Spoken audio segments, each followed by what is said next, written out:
Mari jemaat Tuhan, kita akan berdoa.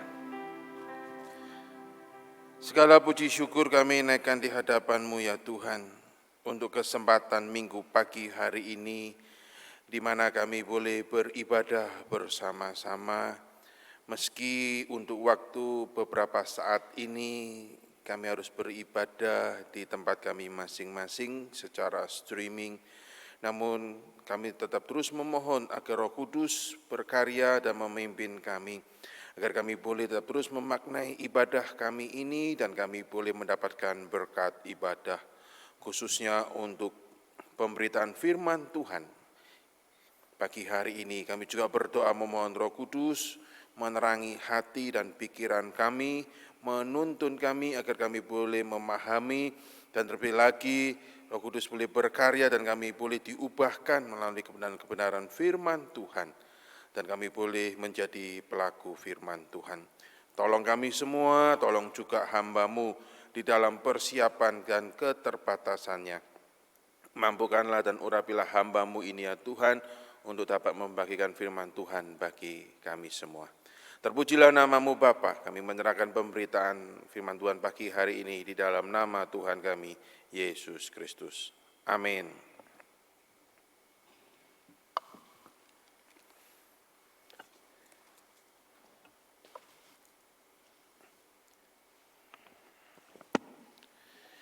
Selamat pagi dan shalom, salam sejahtera bagi segenap jemaat Tuhan yang beribadah pada pagi hari ini dan yang juga boleh mengikuti dan beribadah di tempat masing-masing secara streaming.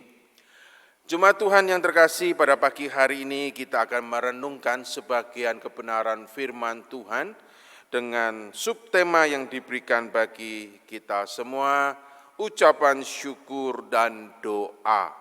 Diambil dari 2 Tesalonika pasal yang pertama, ayat yang ketiga hingga yang ke-12.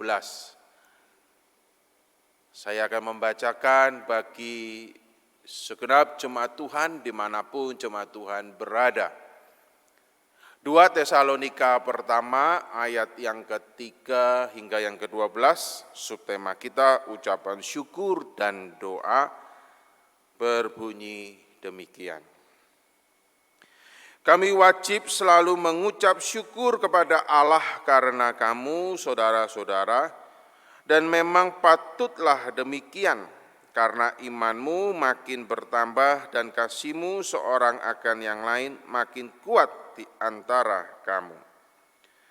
Sehingga dalam jemaat-jemaat Allah kami sendiri bermegah tentang kamu karena ketabahanmu dan imanmu dalam segala penganiayaan dan penindasan yang kamu derita. Suatu bukti tentang adilnya penghakiman Allah yang menyatakan bahwa kamu layak menjadi warga kerajaan Allah. Kamu yang sekarang menderita karena kerajaan itu. Sebab memang adil bagi Allah untuk membalaskan penindasan kepada mereka yang menindas kamu, dan untuk memberikan kelegaan kepada kamu yang ditindas, dan juga kepada kami pada waktu Tuhan Yesus dari dalam surga menyatakan dirinya bersama-sama dengan malaikat-malaikatnya dalam kuasanya di dalam api yang bernyala-nyala, dan mengadakan pembalasan terhadap mereka yang tidak mau mengenal Allah dan tidak mentaati Injil Yesus Tuhan kita. Mereka ini akan menjalani hukuman kebinasaan selama-lamanya, dijauhkan dari hadirat Tuhan dan dari kemuliaan kekuatannya, apabila Ia datang pada hari itu untuk dimuliakan di antara orang-orang kudus-Nya dan untuk dikagumi oleh semua orang yang percaya, sebab kesaksian yang kami bawa kepadamu telah kami percayai. Karena itu kami senantiasa berdoa juga untuk kamu, supaya Allah kita menganggap kamu layak bagi panggilannya dan dengan kekuatannya menyempurnakan kehendakmu untuk berbuat baik dan menyempurnakan segala pekerjaan imanmu. sehingga nama Yesus Tuhan kita dimuliakan di dalam kamu dan kamu di dalam Dia, menurut kasih karunia Allah kita dan Tuhan Yesus Kristus. Sampai sedemikian pembacaan firman Tuhan. Bapak, Ibu, saudara-saudari sekalian, suatu kisah menceritakan di suatu kali ada sepasang kekasih pria dan wanita di dalam perjalanannya ketika dia mempersiapkan diri untuk boleh masuk di dalam jenjang kehidupan pernikahan, semuanya berjalan dengan baik. Persiapan demi persiapan dipersiapkan oleh sepasang kekasih ini dengan baik dan semuanya berjalan dengan baik dan lancar. Tentu membuahkan sebuah rasa syukur dan senang meskipun secara fisik di dalam mempersiapkan sebuah pernikahan, termasuk juga resepsi pernikahan, melelahkan bagi mereka berdua. Namun ketika semuanya berjalan dengan baik, hati mereka pun senang, gembira dan penuh dengan harapan. Nanti Tuhan akan memberkati dan menyertai pernikahan kita. Sampai di hari H-nya, ketika mereka datang ke rumah Tuhan, mereka diberkati menjadi sepasang suami istri, semuanya berjalan dengan baik. Pria dan wanita ini sejatinya adalah anggota jemaat, dan dia juga adalah sebuah aktivis di gereja itu, di tempat di mana mereka diberkati. Banyak rekan-rekan sepelayanan mereka hadir, ikut merasakan kegembiraan di mana mereka berdua akhirnya dipersatukan oleh Tuhan menjadi sepasang suami dan istri. Lalu dilanjutkanlah di hari itu dengan resepsi pernikahan yang tidak mewah, sederhana namun cukup meriah. Keluarga, kolega, rekan, apakah dari rekan gereja, rekan pekerjaan, semuanya datang ikut bersuka cita di dalam sebuah resepsi pernikahan yang meriah namun sederhana itu.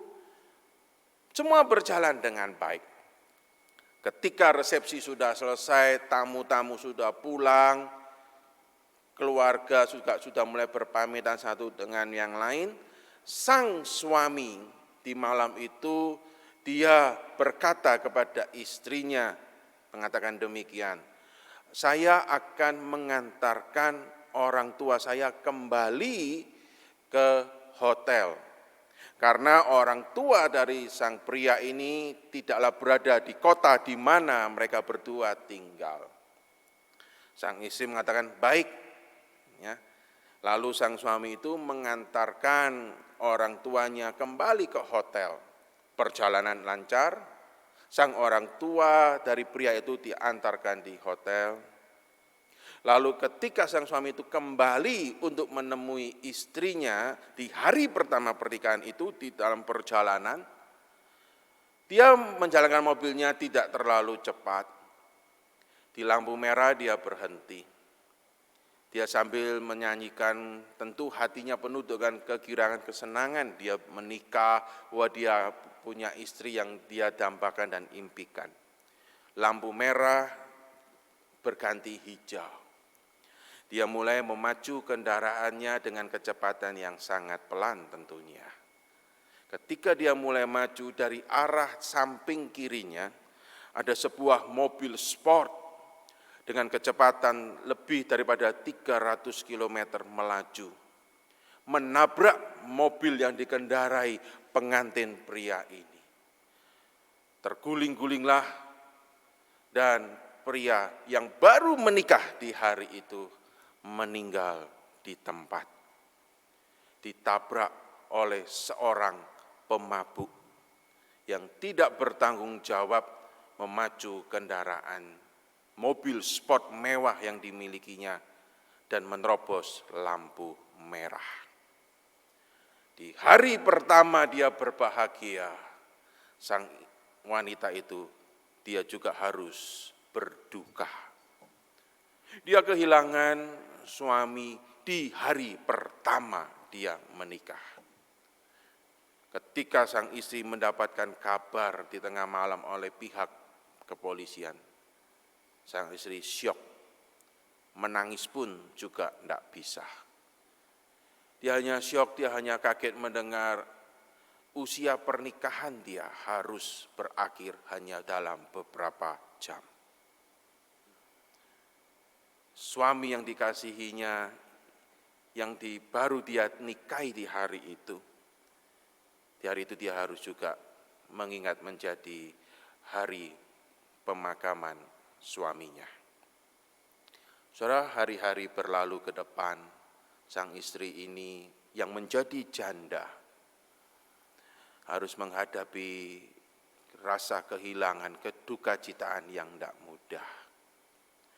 Belum lagi sang keluarga, termasuk dari sang keluarga bekas suaminya, itu menuduh bahwa sang istri ini punya dosa sehingga menyebabkan sang suaminya celaka.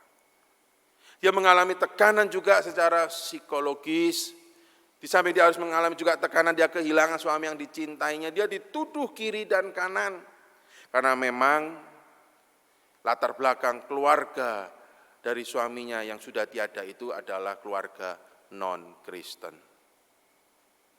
Dia dituduh bahwa gara-gara anaknya itu ikut Kristen menikah dengan kau, dia celaka. Sang keluarga dari pria ini pun juga menyalahkan perempuan ini, dianggap membawa sial, membawa celaka. Sang istri ini selain harus menghadapi tekanan, berduka, dia juga harus mendapati tekanan, dikata-katakan, mendapat tekanan secara psikologis, dia dikucilkan dari keluarga, dia dikatakan dan sebagainya. Terlebih lagi beberapa rekan gereja pun juga menyalahkan, menganggap bahwa mungkin kamu ada dosa, mungkin kamu punya selingkuhan dan sebagainya sehingga Tuhan marah.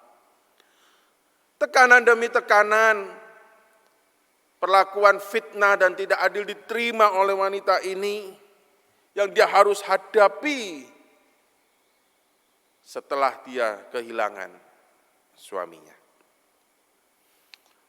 Bapak, Ibu, saudara-saudari sekalian, mungkin di antara kita di hari-hari ini menghadapi juga kejadian yang tidak jauh berbeda. Bentuknya bisa lain, tetapi mungkin tidak jauh berbeda. Saat ini mungkin kita sedang menghadapi tekanan, mungkin kita dipersalahkan, menganggap bahwa oh kamulah yang membawa virus, kamu yang gara-gara kamu ini jadi kami semua tertular. Karena di masa-masa pandemi ini seringkali ketika kita sakit kita pun sangat sensitif.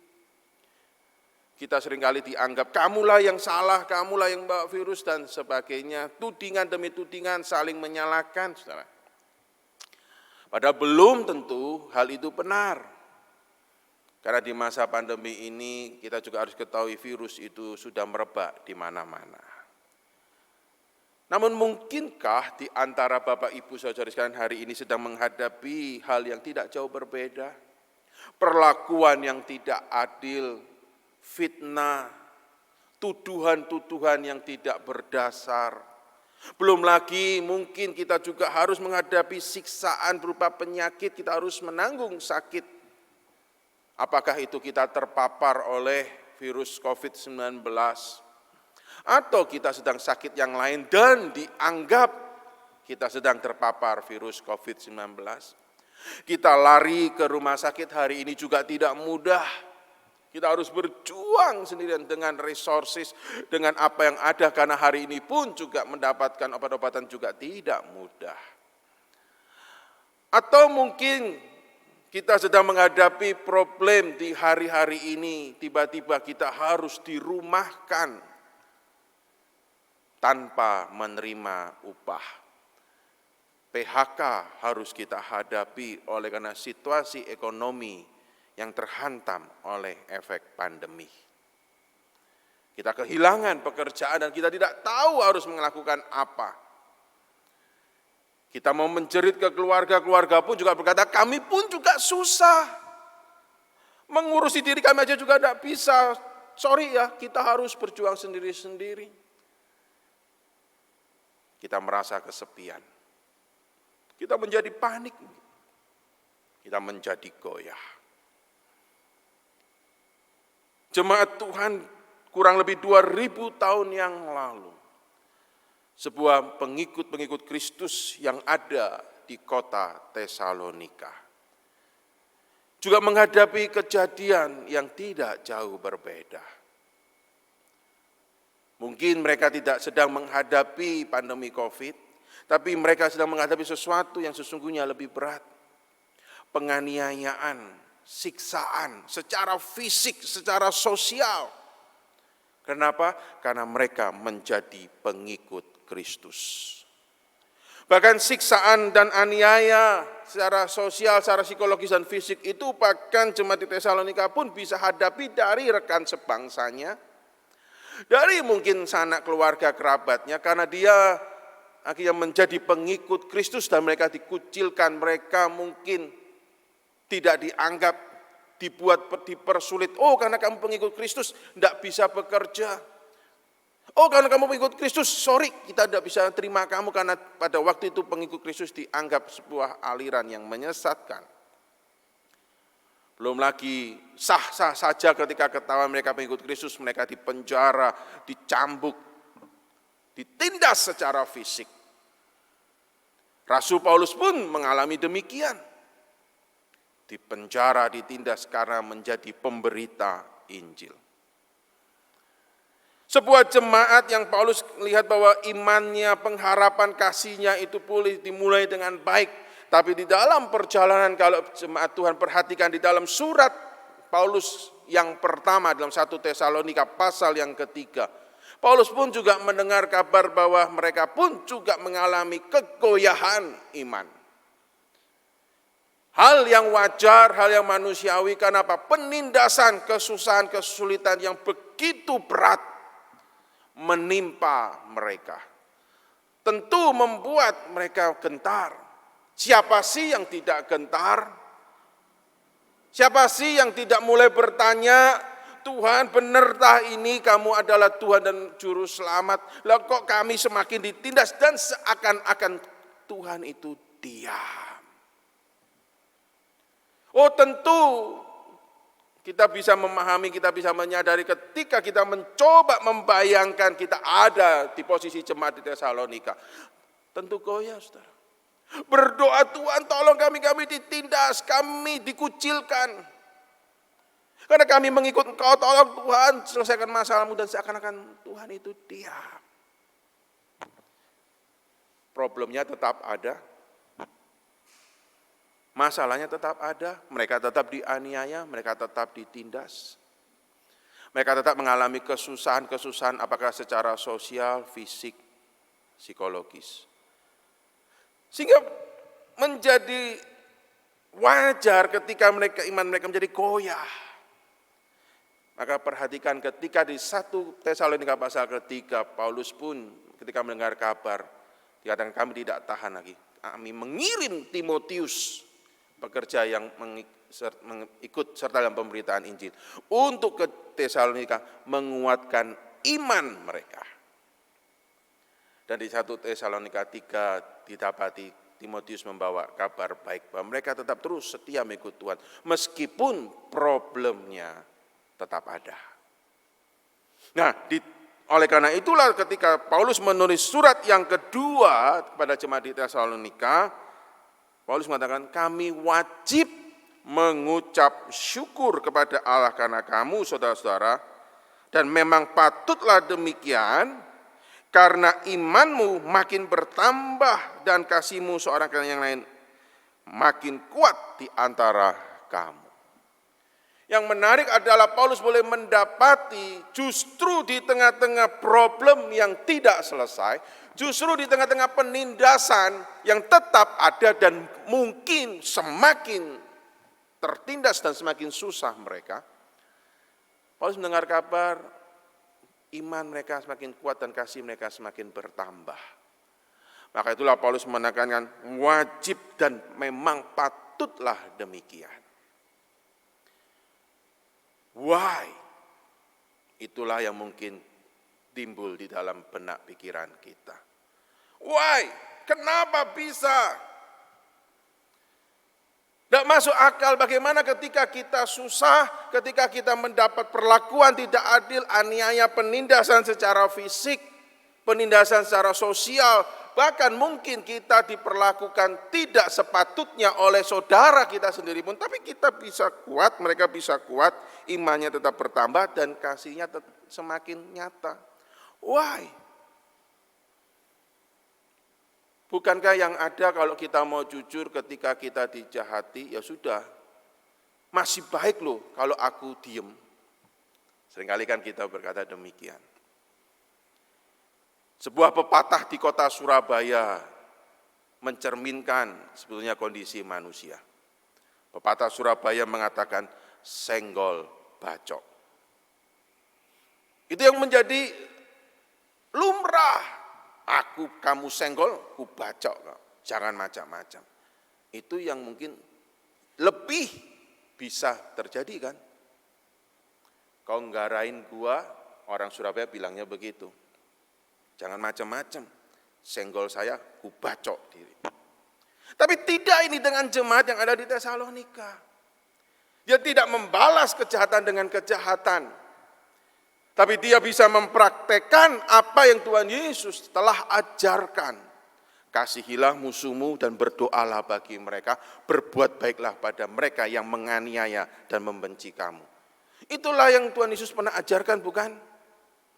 Dan jemaat di Tesalonika boleh menyatakan itu di dalam kehidupan mereka. Why? Rahasianya apa? Maka Rasul Paulus mengatakan, kami mengucap syukur kepada Allah. Kenapa Paulus mengatakan kami mengucap syukur kepada Allah?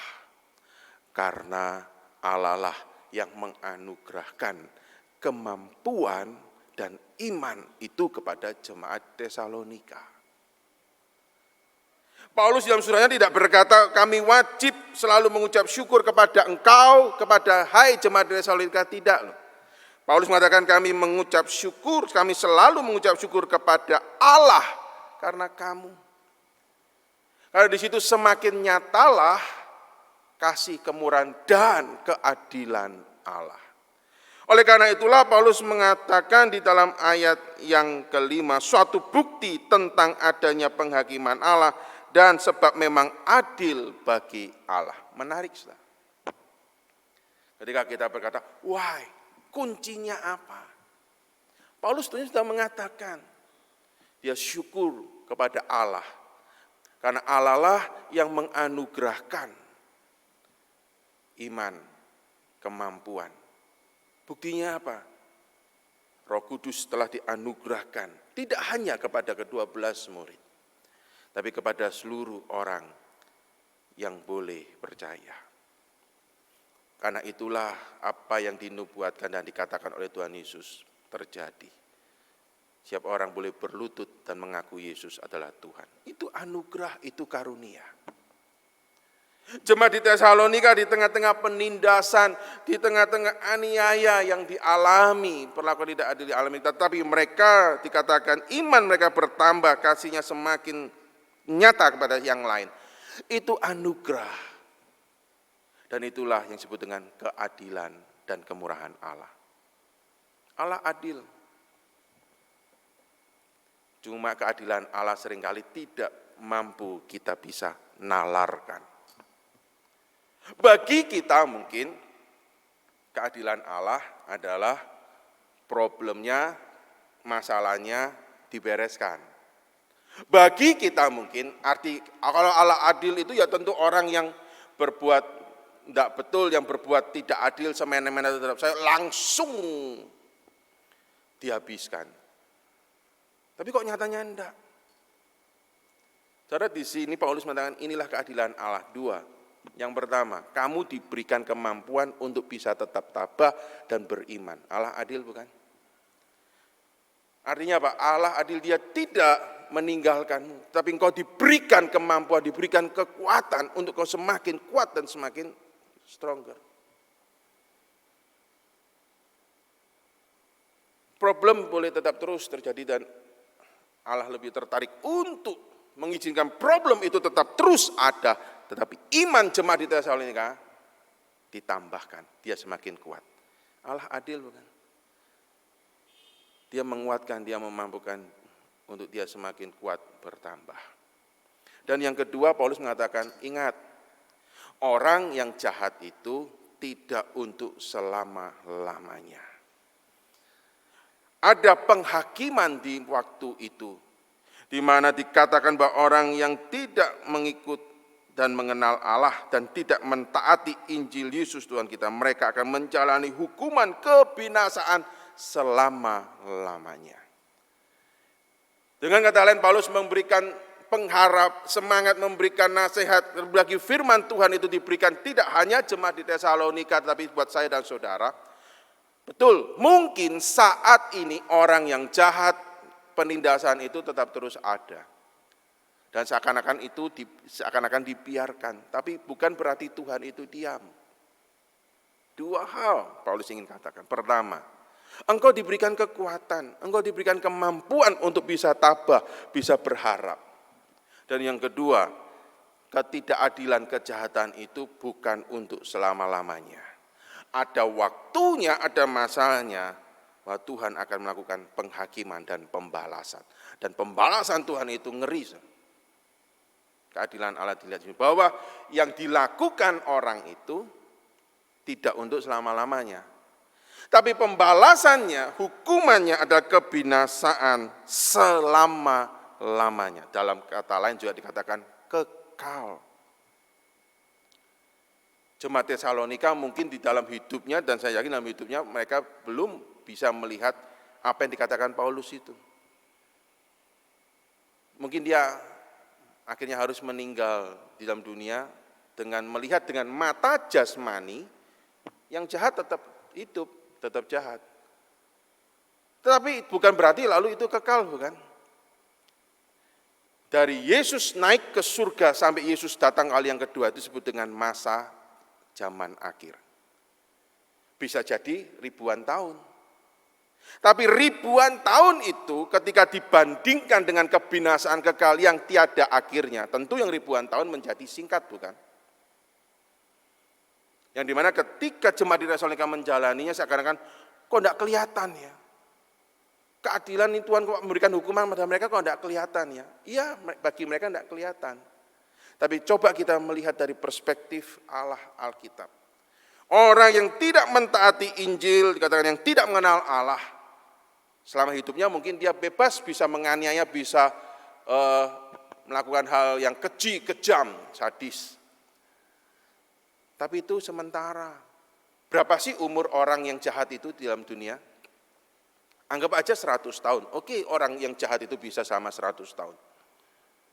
Akhirnya dia binasa juga kan. Karena manusia mana ada yang bisa hidup selama-lamanya.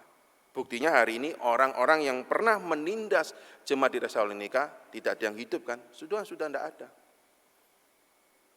Tapi nanti di hari yang disebut dengan kedatangan Yesus kali kedua itu, mereka semua harus menghadapi penghakiman dan mereka harus menerima balasan hukuman itu di dalam kebinasaan selama-lamanya. Itulah yang Paulus katakan kemurahan dan keadilan Allah. Oleh karena itulah Paulus selalu melanjutkan dengan doanya. Yang pertama, agar jemaat di Tesalonika itu tetap terus boleh mendapatkan kekuatan di mana Allah itu boleh menyempurnakan anugerahnya, pemberian itu, pemeliharaan itu. Sehingga dikatakan bahwa menganggap mereka layak untuk panggilannya dengan kekuatannya. Menarik. Paulus mengatakan berdoa mohon supaya jemaat di Tesalonika itu boleh dianggap layak dan panggilannya apa? Untuk tetap terus mengikut Kristus. Tapi bukan dengan kekuatan jemaat di Tesalonika.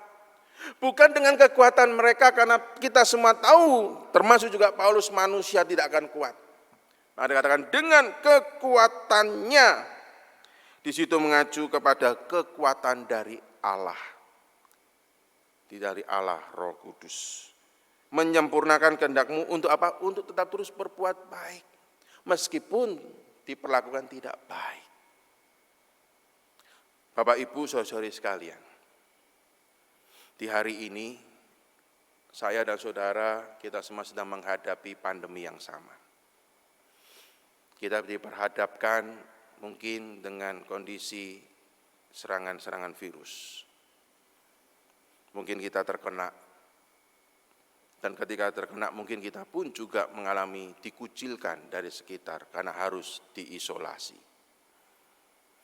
Kemarin saya mendengar berita yang menarik. Ada seseorang ketika dia berbuat baik, menegur nih, Pak, tolong jangan berkerumun, pakai masker.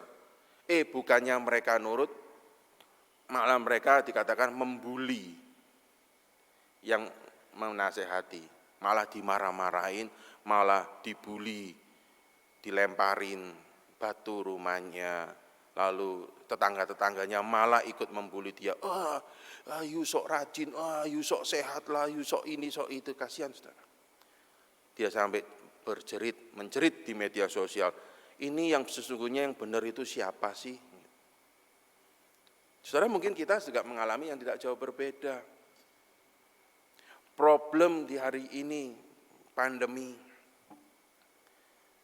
Kita bisa terkena, dan ketika kita terkena bukannya kita ditolong tapi malah kita diisolasi. Wah, jangan deket-deket, nanti nular. Lalu kita dikucilkan dan kita tidak mendapat bantuan apa-apa. Kita menjerit, kita mau lari ke rumah sakit ditolak. Keluarga juga mungkin, jangan deket-deket, usaha sendiri. Atau mungkin di antara kita yang hari ini sedang menghadapi di PHK. Karena tempat kita bekerja harus ditutup. Dan tidak tahu kapan harus dibuka. Belum lagi mungkin kita diperlakukan tidak adil, karena persaingan bisnis hari ini begitu mengerikan, saudara.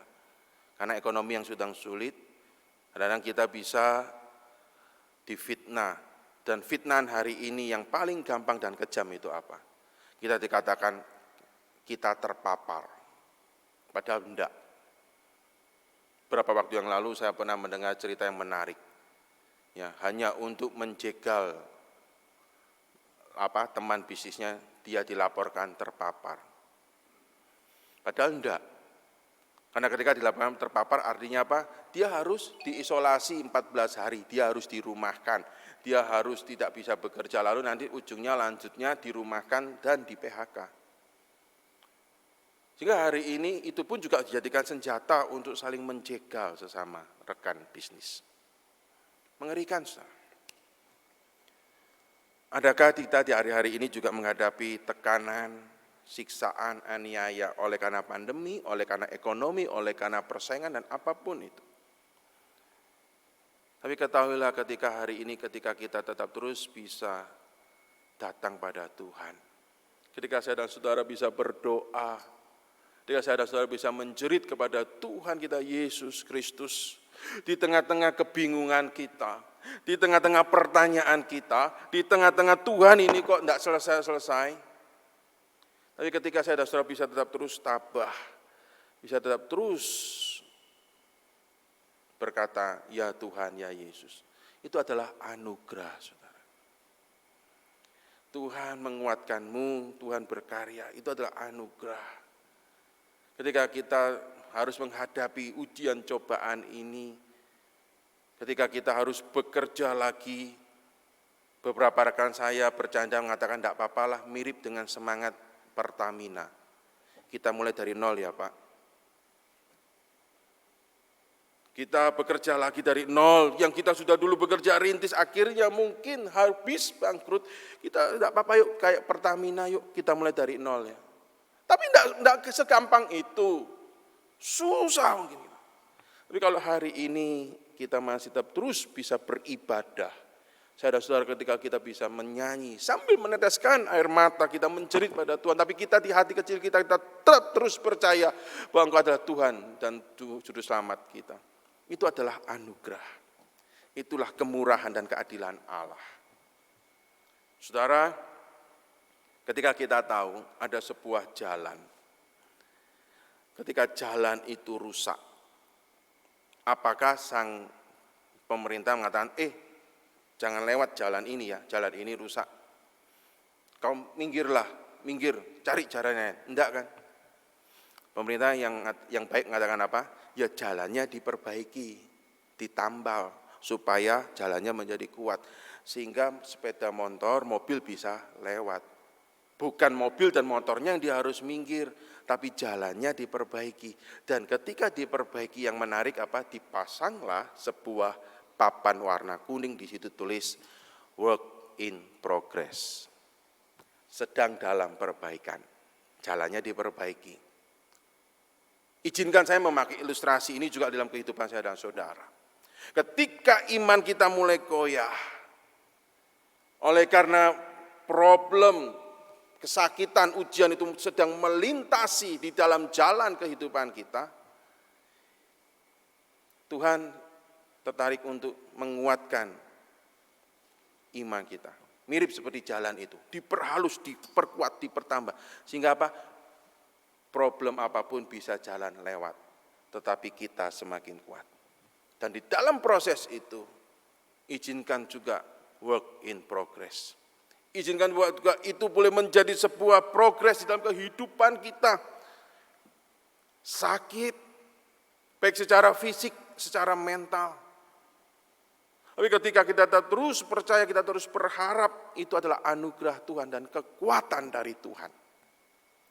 Doa Paulus ini pun adalah kebenaran firman Tuhan yang tidak hanya ditujukan kepada jemaat di Tesalonika, tapi juga kepada saya dan saudara.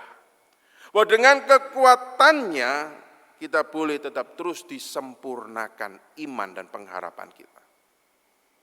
Dan dengan kekuatannya kita boleh tetap terus untuk boleh dimampukan bisa terus menyatakan kasih Kristus kepada sesama kita. Di tengah-tengah kita kehilangan pekerjaan, di tengah-tengah kita susah, di tengah-tengah kita mungkin sakit, ketika kita bisa tetap terus mendoakan sesama kita, meskipun kita sendiri sakit. Ketika kita kehilangan pekerjaan, ketika kita diperlakukan tidak adil, tapi kita masih bisa memberikan sesuatu meskipun tidak banyak pada sesama kita, itu kekuatan dari Tuhan. Itu adalah anugerah. Dan ketahuilah bahwa ini semua ada masanya. Sebuah lagu yang seringkali dinyanyikan ketika ada di rumah duka, tapi sesungguhnya lagu itu sungguh menguatkan. Mengatakan kira-kira syairnya begini, pengharapanku hanya pada Yesus saja. Kenapa lagu itu dinyanyikan? Karena kita tahu bahwa pengharapan pada Yesus itu tidak sia-sia. Betul. Pengharapan pada Yesus saja. Kenapa? Karena semua ini ada masanya. Yaitu ketika Yesus datang kali kedua.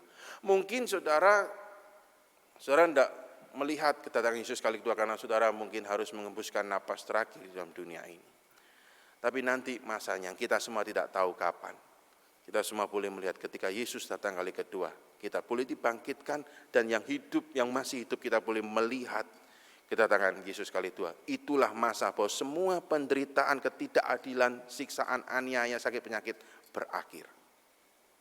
Dan itulah saat ketika kita boleh menikmati kekekalan bersama dengan Tuhan Yesus. Itulah menjadi pengharapan, dan itulah lagunya, pengharapanku pada Yesus saja. Dan yang kedua, saudara, mari kita terus boleh minta kekuatan dari Tuhan Yesus. Sebagaimana Paulus ini mendoakan agar Tuhan dimuliakan di dalam kamu dan kamu di dalam Dia menurut kasih karunia kita dan dari Tuhan Yesus Kristus. Doa ini pun juga buat saya dan saudara agar Yesus pun juga dimuliakan. Artinya bahwa iman kita tidak goyah.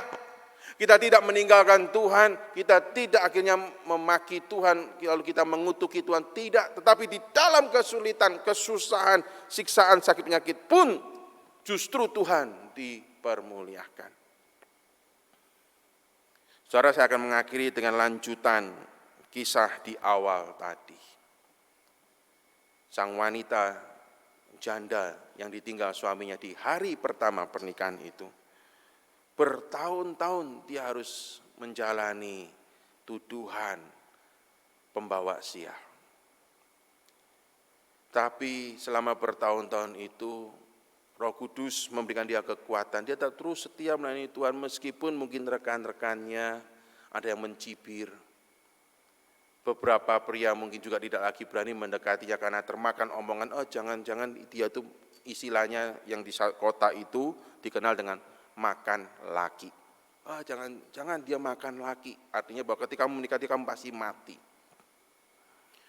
Dia harus menghadapi itu bertahun-tahun. Tapi yang menarik dari kisahnya, setelah puluhan tahun, ketika dia bersaksi, dia mengatakan, saya sampai sekarang tidak tahu kenapa suami saya diambil di hari pertama saya menikah.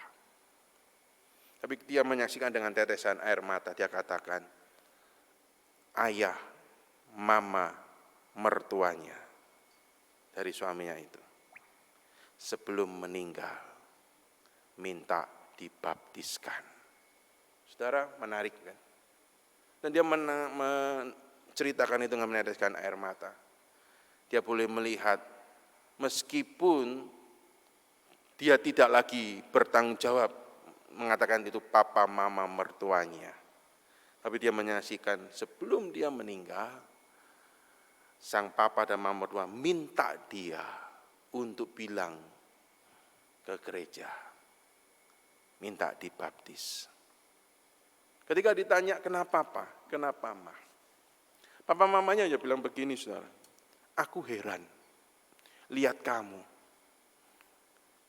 diilok-ilokno, dikata-katain, kita benci kamu, tapi kok kamu ya tetap ke gereja, tetap ikut Kristus, tetap kadang-kadang ke rumah, nyambangin meskipun juga bukan kewajiban kamu harus nyambangi kami. Kami berpikir, apa sih yang bisa membuat kamu seperti itu? Lalu kami mendapati Yesus. Dan kami juga mau seperti kamu. Kami mau punya Yesus. Kami mau hidup kami dipenuhi Yesus seperti kamu.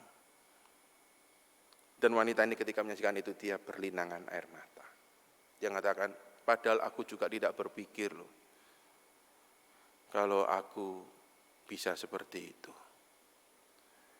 Tapi melalui kehidupan wanita ini, Yesus dimuliakan. Orang boleh mengenal Yesus, orang yang membenci dia, mengatai dia, akhirnya boleh melihat Yesus. Dan sebelum orang, yaitu kedua orang tua mertuanya itu meninggalkan, boleh mendapat anugerah keselamatan. Saudara, itulah yang disebut dengan hidup menjadi terang dan memuliakan nama Tuhan. Bukan di tengah-tengah kesuksesan, bukan di tengah-tengah kelimpahan, bukan di tengah-tengah kesehatan dan kejayaan, tapi di tengah-tengah kehilangan, di tengah-tengah perlakuan tidak adil, di tengah-tengah berbagai macam cemoohan, justru Yesus dimuliakan. Maka Allah Roh Kudus yang sama akan juga bekerja di dalam hidupku dan hidupmu. Di tengah-tengah kondisi apapun Bapak Ibu Saudari sekalian sekarang berada, di tengah-tengah kesehatan ataupun kesakitan yang sedang kita alami, di tengah-tengah kehilangan pekerjaan yang sedang kita hadapi, mari kita berdoa memohon kekuatan dari Tuhan, agar kita tetap terus iman kuat, dan kita tetap terus boleh memuliakan nama Dia. Tuhan Yesus menolong kita semua. Mari kita akan berdoa. Biarlah pagi hari ini ya Tuhan, di tengah-tengah situasi kondisi apapun kami, kekuatan-Mu ada buat kami ya Tuhan. Inilah permohonan kami agar Tuhan menguatkan kami, untuk iman kami tidak goyah, sebagaimana jemaat di Tesalonika boleh mendapatkan anugerah. Iman mereka tetap terus dan bahkan dikatakan semakin bertambah, kasihnya semakin nyata di tengah-tengah siksaan dan aniaya. Sebagaimana itu juga kami memohon kepada kami ya Tuhan. Di tengah-tengah pandemi yang belum berakhir ini, di tengah-tengah kesulitan ekonomi yang ada ini, di tengah-tengah situasi mencekam dan tidak menentu ini, kami memohon kemurahan anugerah-Mu Tuhan, keadilan-Mu Tuhan, yaitu memberikan kami kekuatan, menjaga iman, hingga kami tetap terus berharap, dan kami tetap terus boleh menyanyikan dalam hidup kami, pengharapanku hanya kepada Yesus saja. Kami juga berdoa memohon kekuatan-Mu agar kami tetap terus bisa berbuat baik dan memuliakan nama Tuhan. Bahkan di tengah-tengah kami kehilangan pekerjaan, kami bisa tetap terus memberkati. Di tengah-tengah sakit yang kami alami, kami tetap terus bisa mendoakan dan memberkati. Dengan kekuatan-Mu kami mungkin ya Tuhan, dan kami mampu. Terpujilah nama-Mu Bapa.